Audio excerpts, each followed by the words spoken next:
Annyeonghaseyo! Na, bist du auch schon im Südkorea-Fieber? Das Land hat ja in den letzten Jahren einen ziemlichen Hype erfahren, sei es durch K-Pop-Bands wie BTS oder Serien wie Squid Game.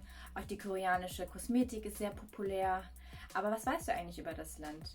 Wenn du mehr wissen willst, dann bleib dran, denn jetzt folgen 11 Fakten über Südkorea.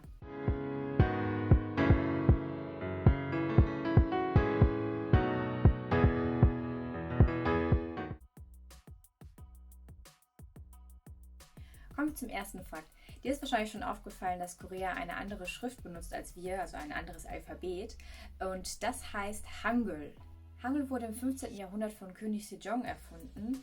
Es gab damals nämlich nur chinesische Schriftzeichen und chinesische Schriftzeichen sind relativ kompliziert und er wollte eine vereinfachte Schriftsprache ermöglichen und hat deswegen Hangul erfunden. Und es ist tatsächlich gar nicht mal so schwer, Hangul zu lernen, wenn man mal verstanden hat, wie dieses System funktioniert.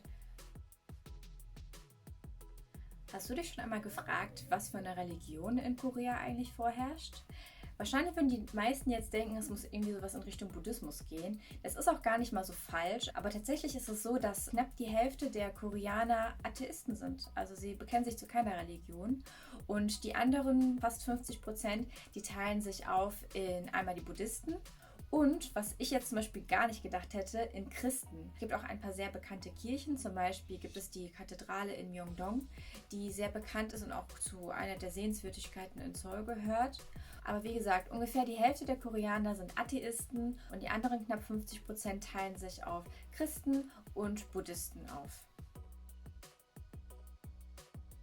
Hast du dich eigentlich schon mal gefragt, warum es überhaupt Nord- und Südkorea gibt? Lange Zeit war das Land ja vereinigt, also es gab nur ein Korea. Das hat sich aber geändert nach dem Ende des Zweiten Weltkriegs. Und zwar hat es eigentlich alles mit der Kapitulation Japans zu tun. Denn ganz Korea war seit 1910 eine japanische Kolonie. Und als Japan im Zweiten Weltkrieg kapituliert hat, haben dann die Siegermächte überlegt, was sie mit Korea machen sollen. Jetzt hätte es so sein können, dass die Siegermächte sagen, Korea darf unabhängig werden. Leider haben sich die Siegermächte nicht für die Unabhängigkeit Koreas entschieden, sondern sie haben sich entschieden, wir teilen Korea auf in Nord- und in Südkorea. Dabei wurde Südkorea quasi von den USA unterstützt und Nordkorea von der Sowjetunion. Und wenn ihr euch ein bisschen mit dem Kalten Krieg auskennt, dann wisst ihr, dass es da ziemliche Spannungen gab zwischen Ost und West. Und deswegen ist es auch so, dass sich Nord- und Südkorea in eine komplett andere Richtung entwickelt haben. Wenn sich dann so zwei Länder auseinander entwickeln, dann ist es natürlich schwer, wieder zusammenzukommen. Wusstest du, dass etwa 70% Südkoreas Gebirge ist? Südkorea ist ein sehr gebirgiges Land und da wundert es auch nicht, dass das Wandern Volkssport Nummer 1 ist. Also es ist wirklich super beliebt und viele gehen in ihrer Freizeit wandern. Das größte Gebirge ist das Taebaek-Gebirge, fängt in Nordkorea an und zieht sich quasi durch ganz Südkorea einmal bis runter der Küste entlang in den Süden und endet ungefähr bei Ulsan. Und der höchste Berg Koreas, das ist der Hallasan, der befindet sich auf der Insel Jeju und ist 1950 Meter hoch. Die traditionelle Kleidung heißt Hanbok und besteht bei Frauen aus einem langen Rock und einem kürzeren Jäckchen, so eine Art Bolero. Und bei den Männern ist es auch eine lange, weite Hose und so eine Art Weste, Jacke.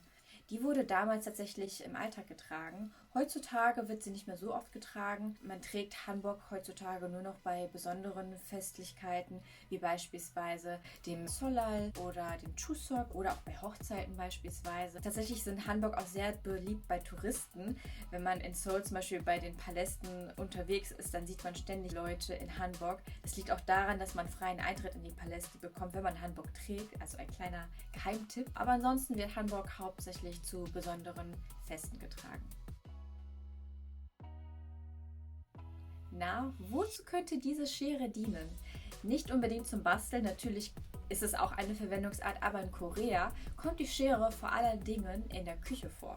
Jetzt nicht unbedingt so eine kleine Schere, wie ich die habe, sondern schon eine größere Schere, aber sie ist wirklich ein Must-have in der Küche. Koreaner schneiden zum Beispiel ihr Fleisch nicht mit einem Messer, sondern sie schneiden es einfach mit einer Schere. Hört sich erstmal komisch an, aber wenn ihr in Korea mal unterwegs seid in Restaurants, zum Beispiel bei so einem koreanischen Barbecue, werdet ihr definitiv so eine Schere mal sehen. Was auch ein Utensil ist beim Essen, sind Stäbchen. Das habt ihr euch wahrscheinlich schon gedacht. Allerdings ist es in Korea ein bisschen anders. Gibt es nicht so Plastik- oder Holzstäbchen, wie man das sonst kennt, zum Beispiel aus Ländern wie Japan oder China. In Südkorea sehen die Stäbchen so aus Metall. Es ist auch ein bisschen komisch, wenn man jetzt noch nicht so gut mit Stäbchen essen kann. Da wird man definitiv ein bisschen Probleme mit haben, weil die schwerer sind als Holzstäbchen oder Plastikstäbchen.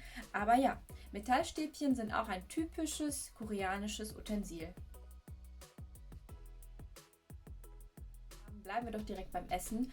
Da gibt es nämlich eine Besonderheit. Und zwar sind es die Beilagen. Die werden Banchan genannt. Und die kriegst du bei jedem Essen. Also egal, was du bestellst, du kriegst normalerweise immer Banchan. Und das sind dann mehrere kleine Beilagen. Eins davon kennst du definitiv, das ist Kimchi. Und das Coole ist, dass die Banchan immer kostenlos dazu gereicht werden. Südkoreaner sind sehr trinkfreudig, was man vielleicht nicht gerade denkt, weil man ja eher dieses Vorurteil hat, dass Asiaten Alkohol nicht so gut vertragen. Das alkoholische Getränk Nummer 1 in Korea ist Soju. Und das hier ist Soju, also diese grüne Flasche werdet ihr sehr oft in Korea sehen, wird wahrscheinlich im Restaurant auf jedem Tisch zu sehen sein. Das liegt wahrscheinlich auch daran, dass Soju jetzt nicht so viel Alkohol hat. Also ich schaue mal jetzt hier. Das hier hat zum Beispiel nur 12%. Und von Soju gibt es auch verschiedene Sorten. Also ich habe hier jetzt zum Beispiel Apple Mango. Es gibt auch normales Soju quasi ohne Geschmack. Und noch ein Grund, warum Soju wahrscheinlich so beliebt ist, dass es einfach unglaublich billig ist. So eine Flasche, die kostet um die 1500 Won, was wahrscheinlich so um die 1 Euro sind. Da kann man verstehen, warum Koreaner sich am liebsten damit betrinken. Und es gibt sogar so eine Tradition, dass man Alkohol immer zusammen mit Essen konsumiert. Das wird Anju genannt. Da gibt es auch spezielle Paarungen. Wenn man zum Beispiel Bier trinkt, dann ist das beste Essen, was du dazu haben kannst, frittiertes Hühnchen. Und da gibt es sogar ein spezielles Wort für, das heißt Chimek. Bier und Hühnchen, das ist quasi in Korea, weiß jeder Bescheid, das passt zusammen.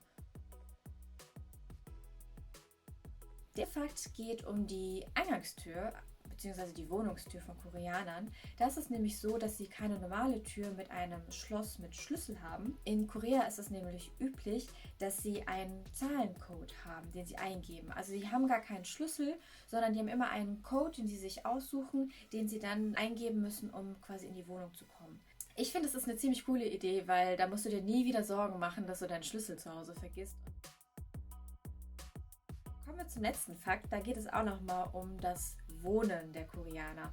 Und zwar ist es so, dass eigentlich jede koreanische Wohnung eine Fußbodenheizung hat. Du wirst es auch oft in Hotels sehen. Also als ich in Korea war, glaube ich, hatte ich eine Fußbodenheizung in so gut wie jeder Unterkunft, in der ich war. Also das gehört einfach dazu und das heißt auf Koreanisch Ondol. Also wenn du irgendwo mal bei deiner Unterkunftssuche das Wort Ondol siehst, dann heißt es, dass da auch eine Fußbodenheizung verfügbar ist. Ja, das waren die 11 Fakten über Südkorea. Es gibt natürlich noch viel, viel mehr, was man über dieses Land wissen kann. Wenn du noch irgendetwas wissen möchtest, dann schreib das gerne unten in die Kommentare, dann beantworte ich die gerne. Wenn dir dieses Video gefallen hat, dann würde ich mich sehr über ein Like freuen und natürlich auch über ein Abo. Ansonsten wäre es das für heute und wir sehen uns bald wieder. Annyeonghaseyo!